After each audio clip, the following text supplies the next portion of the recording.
So I had so much anxiety and stress surrounding not the pain of birth, but my pelvic pain.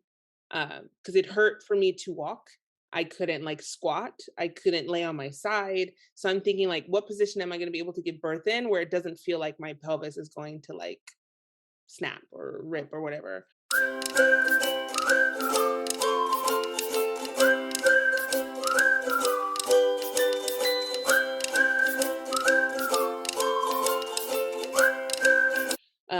And so I on my last few appointments, my blood pressure was high.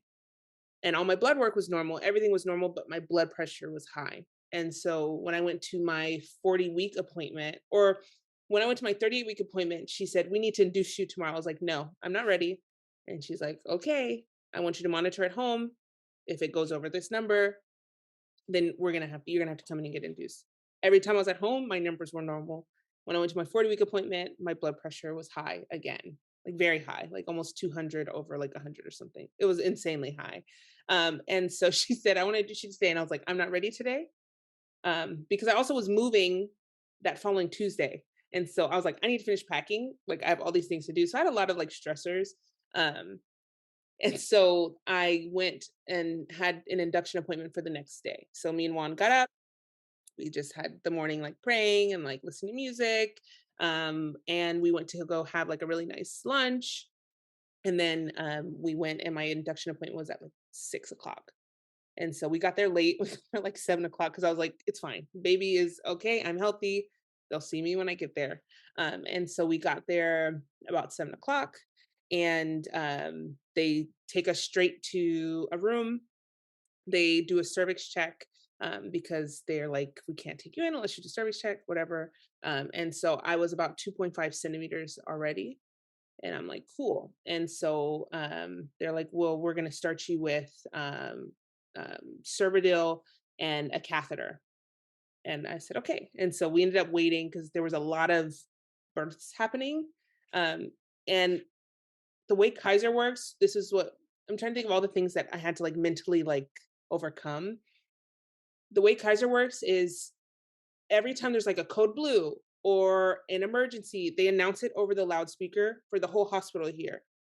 Like at least in the birthing and like recovery area, like you can constantly hear like code blue and the room number.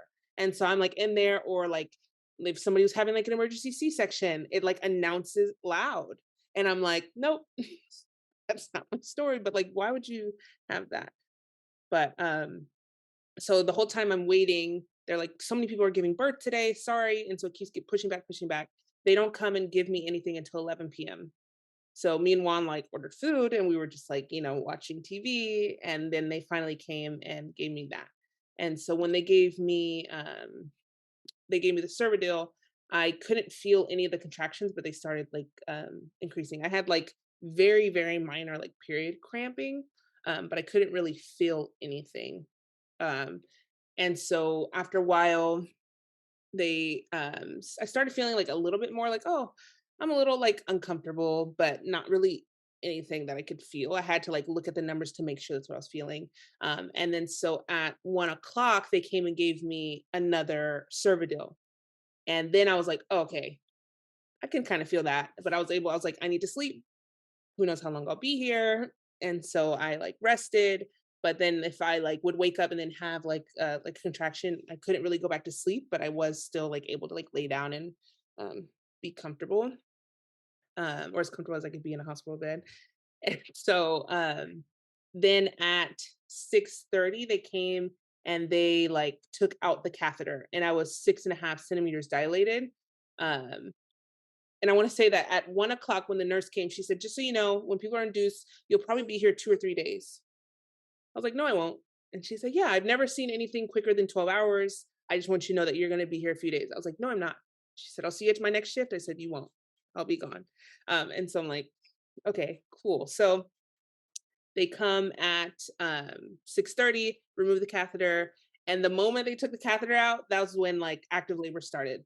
I was like, oh, okay, here we go. This is like, it's going. So I immediately had one, I'd let him sleep. I was like, you get your rest because I need you to be like ready when it's active. So I immediately was like, get up. Like, that's enough of that.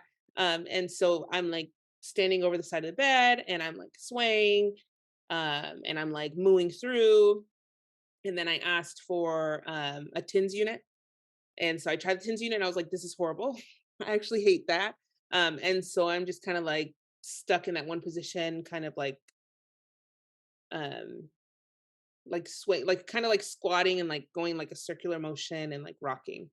And so we were just kind of going. I had brought my yoga ball and I tried to sit there and I was like, nope, this is not it. So it was like all the stuff that I thought that I would want, it was just not working. And so I went and went basically between like the swaying to going to sitting on the toilet.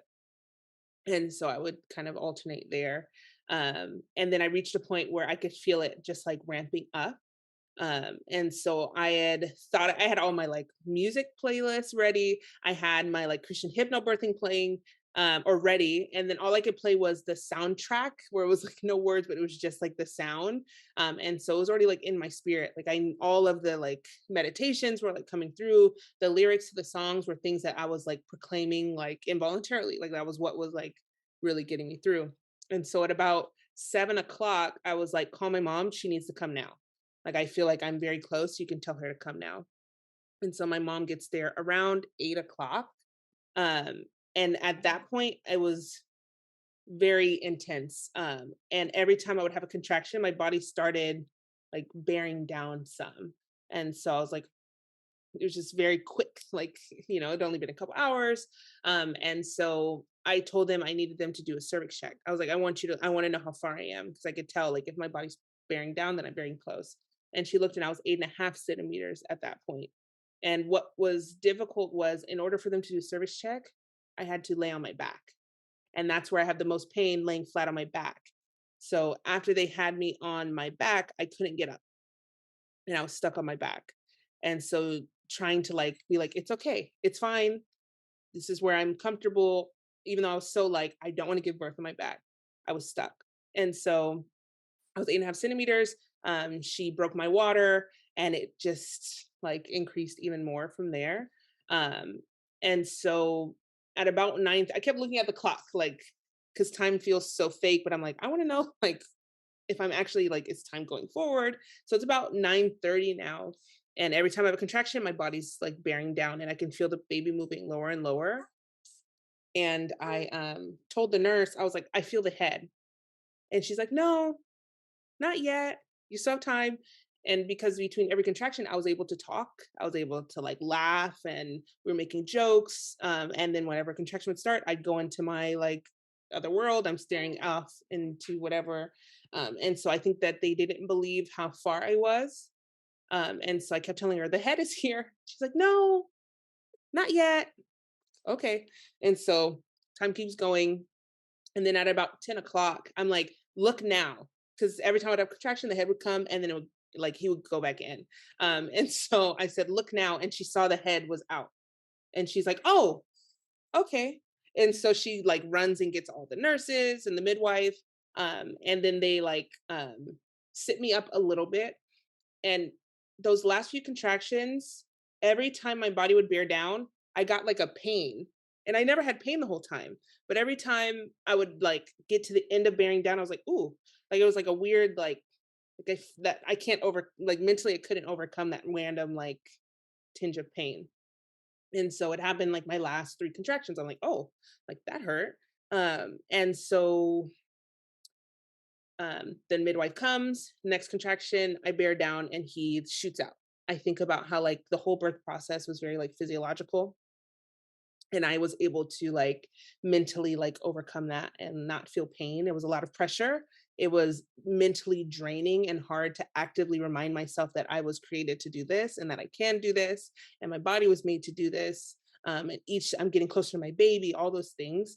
And then those last few contractions where I kept feeling like, ooh, like some that's weird. In hindsight, I'm like, that was probably when I was tearing. And that's when I like it was such like a shocking like discomfort and it still wasn't like excruciatingly painful. I think if I knew what was happening, I would have lost it, but we made it and I'm like so grateful for all the knowledge that I had because throughout the stages like when I reached transition, I had started saying like, "Oh, I'm tired. I'm so tired." And mom was like, "That means you're close. That means you're right there. Listen to what you're saying. You're close." And so him being so supportive and him having the knowledge was really helpful. And we had practiced all of the different, like we had the rebozo there. He was doing a lot of hip squeezes and pressure and reminding me to move. Okay, hey, you're at this point, you should be shifting your body this way. And so him being so knowledgeable, I didn't have to worry about anything and I was able to only focus on myself. Um, and even for my mother, she gave birth 30 years ago. And so she had not full buy-in. She was kind of like, okay, Maya, I'll be there, whatever, if you want me to. And after she was like, that was incredible. I didn't know that that could happen. I'm like, yeah, I tried to tell you. And thank you for being supportive. And so I'm just grateful.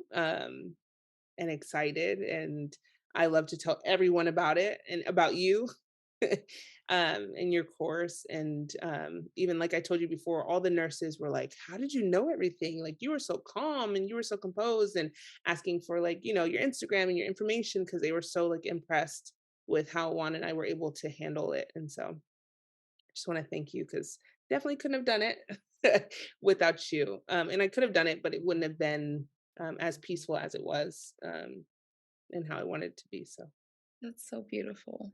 I'm so proud of you. I mean, it's just it gives me chills to hear because I, like, see myself in the room, like, obviously, I wasn't there, but, like, I picture, like, me just watching you in the room and, like, y'all just doing it and you being so, like, calm and zen and, despite all these things, like, even when you were describing, like, those last couple of contractions, you're like, "Oh, that's okay, that kind of hurt, ow." Like, "Okay, I'm good. I'm gonna move on to the next one," like, not letting it be like, "What is that?" And of course, like you said, had you known what it is or what could have caused it, whether it was a position, whether it was his weight, like, we don't know. Um, excuse me, but the ability to zone in to your birth zone with everything going on, like, when you said they put all that stuff on the speaker, my blood was like, "Now who literally who's in the in middle charge of of that?" contraction, you hear code blue, or, like emergency C-section in room whatever. I'm like, "Who horrible Yeah, idea. like, that Who get doesn't the make speaker in the room?" any logical sense, like, why would anyway, so I'm like, first of all, how would anybody focus with that going on? Because you're like, "Oh my gosh," like, now you're knowing how all these other women are giving birth or, like, what's happening, and now you're thinking, "Oh my gosh, are they gonna say my room next? Like, am I gonna be one of those people that's on the intercom?" So, anyways, I say all that to say, like, kudos, like, congratulations, you are an amazing, amazing rock star mama, superwoman, all the things, because that is, like, beautiful, and how big was he? He was 9 pounds? He was 9 pounds, 13 ounces, and 22 inches long. Wow. He's a solid baby. He went home in 0 to 3-month clothing, um, and yeah, he came out, and the moment he put him on my chest, he's like, "All right, I need some nutrition to maintain this body." Right. Uh, so, Oh my no, gosh. That solid. is I think he's the biggest doula baby. He's my biggest doula baby, I think. Yeah, I think he's the biggest one. It was quick, and it's just that's what I prayed for, and it's hilarious. We laugh about it because I had been so sad thinking about how small my child was gonna be, and I would have to go back to work after 6 or 7 weeks, and I don't wanna go back to work that soon. I want to have a few months. I only wanna work 1 more month in the school year before summer, blah, blah. I was like, I should have been more specific in my prayer because they extended my disability because of the tear, and I only have to work 1 month at the end of the school year, and Right. that's what I prayed for. Yeah. That's what I asked for, and that's what I wanted, and so we're just, like, cracking up about, "Be very specific in Yeah, your." very specific. You're like, "Dang, God, you didn't hear me." What I meant to say was, Like, I you also knew what was I was trying to say. you knew what I was trying to say. I just forgot that part out loud when I said, like, "Don't let me tear," um, Mhm. Yeah, or anything else, yeah, and I or wasn't even concerned. I was just, only concerned about, like, my pelvic pain being a problem, and it wasn't. Um It wasn't the way that I thought it would. yeah. and that's it. Yeah. So I didn't even think about it. I was Wow. doing my perineal massages, like, "This is gonna stop me. I won't have any tearing, duh," Mhm. but your body does what it does. And I It didn't does. have any external tearing, so the massages helped. They helped. They helped in that It area. helped, but, Yeah, all wow. right. All right, y'all. I will let you go, and I will talk to you soon. Thank you. It was nice talking to you. Good to talk to you too. Bye. Bye.